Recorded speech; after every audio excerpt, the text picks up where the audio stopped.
നിത്യസ്നേഹത്താൽ എന്നെ സ്നേഹിച്ചു അമ്മയേകിടും സ്നേഹത്തേക്കാൾ ലോകം നൽകിടും സ്നേഹത്തേക്കാൾ അങ്ങേ വിട്ടെങ്ങും പോകയില്ല ഞാൻ, അങ്ങേ വിട്ടെങ്ങും പോകയില്ല ഞാൻ, അങ്ങിൽ ചേർന്നെന്നും ജീവിക്കും ഞാൻ, സത്യസാക്ഷിയായി ജീവിക്കും ഞാൻ. നിത്യരക്ഷയാൽ എന്നെ രക്ഷിച്ചു, നിത്യരക്ഷയാൽ എന്നെ രക്ഷിച്ചു ഏകരക്ഷകൻ യേശുവിനാൽ, ലോകരക്ഷകൻ യേശുവിനാൽ. നിൻഹിതം ചെയ്യുവാൻ അങ്ങേപ്പോലാകാൻ, നിൻഹിതം ചെയ്യുവാൻ അങ്ങേപ്പോലാകാൻ എന്നെ നൽകുന്നു പൂർണ്ണമായി. മോദമോടിത പൂർണ്ണമായി എന്നെ നൽകുന്നു പൂർണ്ണമായി. മോദമോടിത പൂർണ്ണമായി. Hallelujah, hallelujah. നിത്യസ്നേഹത്താൽ നമ്മെ സ്നേഹിച്ച, അമ്മ നൽകുന്ന സ്നേഹത്താൽ നമ്മെ സ്നേഹിച്ച നിത്യജീവൻ്റെ ഉറവായ കർത്താവായ യേശു ക്രിസ്തുവിൻ്റെ പരിശുദ്ധ നാമം മാത്രം എന്നും എന്നേക്കും സ്തുതിക്കപ്പെടുമാറാകട്ടെ. ഹല്ലേലൂയ. ഇപ്രകാരം ഒരു സംഭവകഥ ഞാൻ വായിച്ചു കേട്ടിട്ടുണ്ട്. ഒരു പുസ്തകത്തിൽ നിന്നും വായിച്ചതാണ്. സുപ്രസിദ്ധനായ ഒരു സുവിശേഷ പ്രവർത്തകനായിരുന്നു ടോം വൈറ്റ്. അദ്ദേഹത്തിൻ്റെ സുവിശേഷ പ്രവർത്തനം വ്യത്യസ്തമായ രീതിയിലായിരുന്നു. കമ്മ്യൂണിസ്റ്റ് രാഷ്ട്രമായ ക്യൂബ, അന്ന് ഫിഡൽ കാസ്ട്രോ എന്ന ക്രൂരനായ കമ്മ്യൂണിസ്റ്റ് ഭരണാധികാരിയുടെ കീഴിലായിരുന്നു. ക്യൂബയിൽ സുവിശേഷത്തിന് യാതൊരു സ്ഥാനവും ഉണ്ടായിരുന്നില്ല. ക്രിസ്തീയ വിശ്വാസികളെ വളരെയധികം ഉപദ്രവിക്കുകയും പീഡിപ്പിക്കുകയും സുവിശേഷത്തിന് സ്വാതന്ത്ര്യമില്ലാതെ അവരെ തടങ്കൽ പാളയങ്ങളിൽ അടയ്ക്കുകയും എല്ലാം ചെയ്യുമായിരുന്നു. അങ്ങനെയുള്ളതായ കമ്മ്യൂണിസ്റ്റ് രാഷ്ട്രത്തിൽ അവിടെ വേദപുസ്തകം വിതരണം ചെയ്യുവാനോ സുവിശേഷ പ്രതികൾ കൊടുക്കുവാനോ ഒന്നും അനുവാദമുണ്ടായിരുന്നില്ല. സുവിശേഷത്തെ മുഴുവനായും തച്ചുടച്ച് നശിപ്പിക്കുക, ക്യൂബ മുഴുവനും ഒരു കമ്മ്യൂണിസ്റ്റ് രാഷ്ട്രമാക്കി തീർക്കുക എന്നതായിരുന്നു ഫിഡൽ കാസ്ട്രോയുടെ നയതന്ത്രം. എന്നാൽ ഈ ക്യൂബയിലേക്ക് കടന്നു ചെന്ന് സുവിശേഷ പ്രതികൾ വിതരണം ചെയ്യുക എന്നതായിരുന്നു ടോം വൈറ്റിൻ്റെ പ്രധാനപ്പെട്ട സുവിശേഷ പ്രവർത്തനം. ടോം വൈറ്റും കൂട്ടാളിയായ പൈലറ്റായ മെൽ ബെയ്ലിയും അവർ സുവിശേഷ പ്രവർത്തനം നടത്തിയിരുന്നത്, അവർക്ക് ക്യൂബയിലേക്ക് കടന്നു ചെന്ന് ജനങ്ങളോട് സുവിശേഷം പറയുവാനുള്ള സ്വാതന്ത്ര്യമുണ്ടായിരുന്നില്ല. പക്ഷേ അവർ ചെയ്തിരുന്നത് സുവിശേഷ പ്രതികൾ നിറച്ചതായ പെട്ടികളുമായി ചെറിയ വിമാനങ്ങളിൽ ഈ ക്യൂബൻ പ്രദേശത്തിൻ്റെ മുകളിൽ കൂടി താഴ്ന്നു പറക്കും. ടോം വൈറ്റിൻ്റെ പൈലറ്റായിരുന്നു മെൽ ബെയ്ലി. അപ്പോൾ ഇവർ രണ്ടുപേരും കൂടി ഈ പ്രദേശങ്ങളെല്ലാം താഴ്ന്നു പറന്നിട്ട് തങ്ങളുടെ കൈകളിലുള്ളതായി സുവിശേഷ പ്രതികളെല്ലാം താഴേക്ക് ഇങ്ങനെ വിതറിയിടും. അപ്പോൾ അവിടെ ആരെങ്കിലും അത് വായിക്കുന്നുണ്ടോ ഇല്ലയോ എന്നൊന്നും ഇവർക്കറിയില്ല. പക്ഷേ ഇത് ആരുടെയെങ്കിലും കൈകളിൽ എത്തണമേ, വളരെ ദൂരത്തുനിന്ന് തീരെ താഴേക്ക് വരുവാൻ കഴിയില്ലല്ലോ.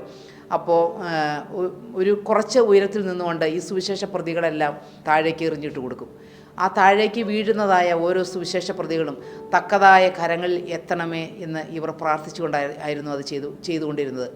എന്നാൽ ഒരിക്കൽ ഇവർ ഇങ്ങനെ ഈ സുവിശേഷ പ്രതികൾ വിതരണം ചെയ്തുകൊണ്ടിരുന്നപ്പോൾ, മുകളിൽ നിന്ന് താഴേക്ക് ഇങ്ങനെ ഇട്ടുകൊണ്ടിരുന്നപ്പോൾ അവരുടെ വിമാനത്തിന് ചെറിയ കേടുപറ്റി. യന്ത്ര തകരാറ് മൂലം അവർക്ക് ആ ചെറിയ ഫ്ലൈറ്റ് ക്യൂബയിൽ ഇറക്കേണ്ടി വന്നു. കണ്ട ഒരു സ്ഥലത്ത്, അവർക്ക് സുരക്ഷിതമെന്ന് തോന്നിയതായ ഒരു സ്ഥലത്തേക്ക് അവർ ആ വിമാനം ഇറക്കി. പക്ഷേ ആ വിമാനം ഇറക്കിക്കഴിഞ്ഞ് നോക്കിയപ്പോഴാണ് അവർ അറിയുന്നത് അത് ക്യൂബ എന്ന ആ സ്ഥലം തന്നെയായിരുന്നു. രക്ഷപ്പെടുവാൻ അവർ ആഗ്രഹിച്ചുവെങ്കിലും അവർക്ക് രക്ഷപ്പെടുവാനും കഴിഞ്ഞില്ല. ക്യൂബൻ സൈനികർ അവരെ കണ്ടെത്തുകയും അവരെ തടങ്കൽ പാളയത്തിലേക്ക് അടയ്ക്കുകയും ചെയ്തു.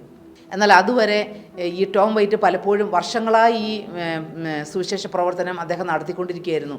അപ്പോൾ അദ്ദേഹം പലപ്പോഴും ആഗ്രഹിച്ചിരുന്നു, ഈ തങ്ങൾ കൊടുക്കുന്നതായ, തങ്ങൾ വിതറിയിടുന്നതായ ഈ സുവിശേഷ ലഘുലേഖകൾ അത് ആരുടെയെങ്കിലും കൈകളിൽ എത്തുന്നുണ്ടോ?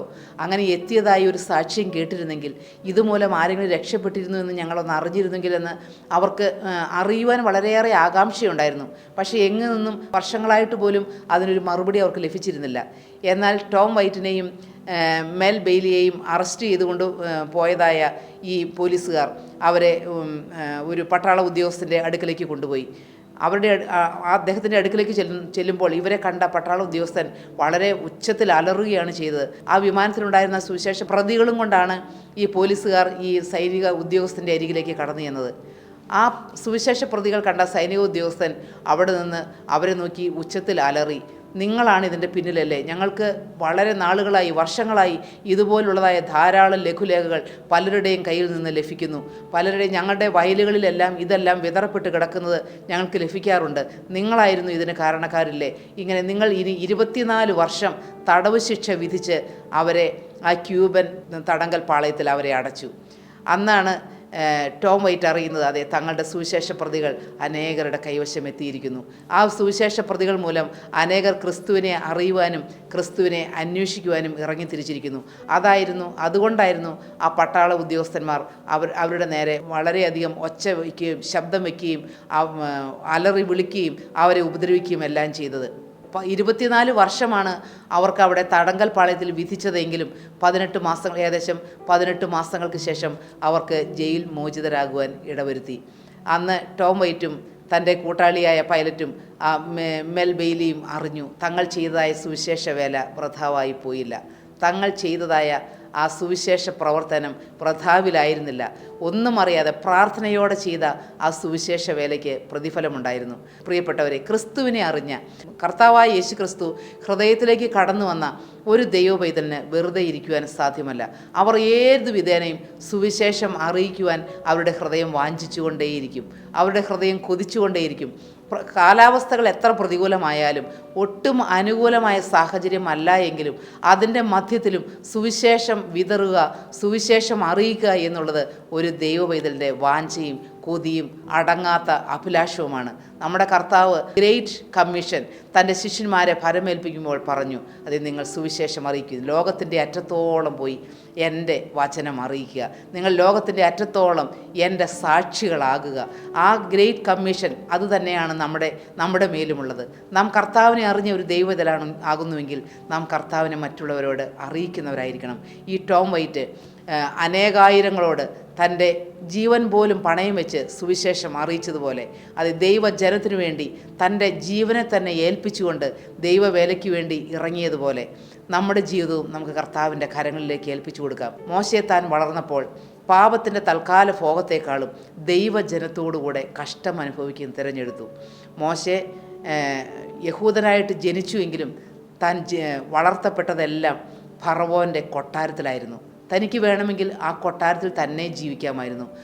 തൻ്റെ സഹോദരങ്ങളായ ഇസ്രായേല്യർ തമ്മിൽ അടികൂടുന്നത് കണ്ടപ്പോൾ, അല്ലെങ്കിൽ ഒരു മിസ്രയീമ്യൻ തൻ്റെ കൂട്ടാളിയായ തൻ്റെ സഹവംശജനായ ഒരു ഇസ്രായേലിനെ അടിക്കുന്നത് കണ്ടപ്പോൾ ആ മിസ്രയീമിനെ മോശ അടിച്ചു കൊന്നു.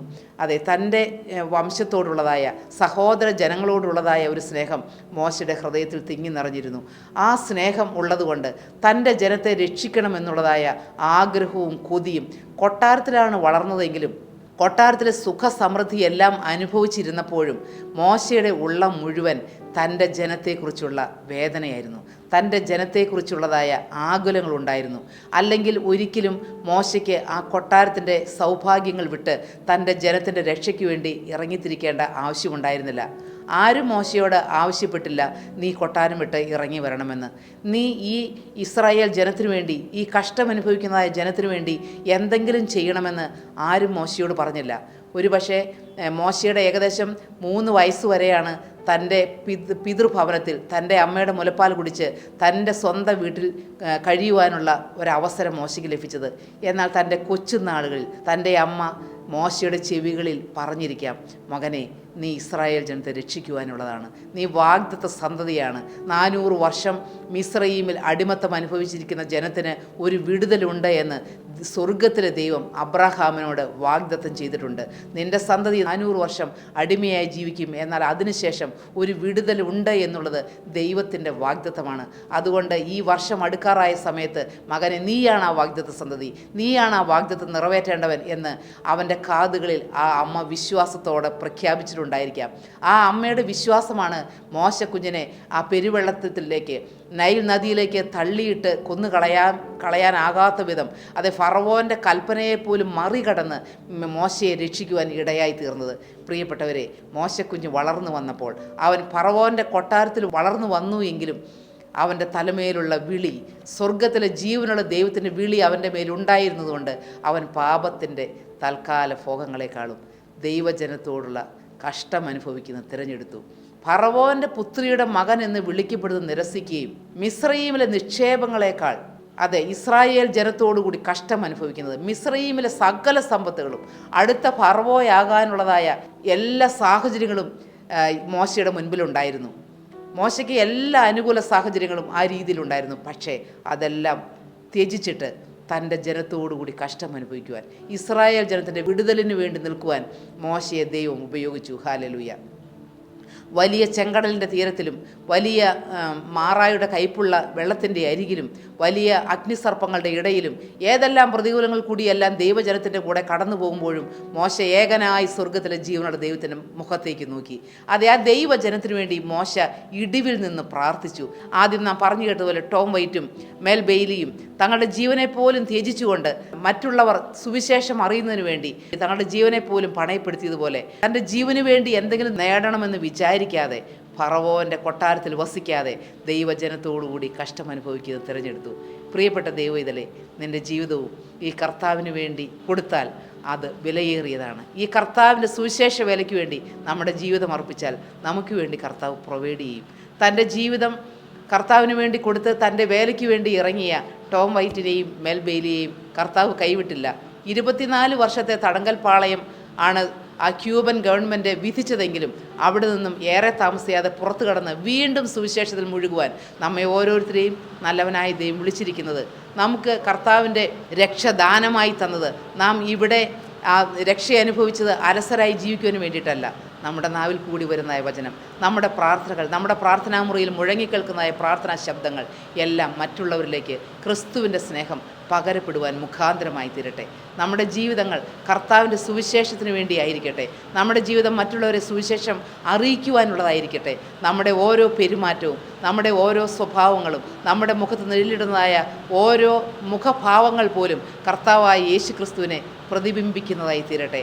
കർത്താവിൻ്റെ നല്ല സുവിശേഷം ഈ ഭൂമിയിൽ വിതയ്ക്കുവാൻ നമ്മുടെ ജീവിതങ്ങളെ നമുക്ക് സമർപ്പിക്കാം. ദൈവത്തിരുനാമം മാത്രം എന്നും എന്നേക്കും സ്തുതിക്കപ്പെടുമാറാകട്ടെ.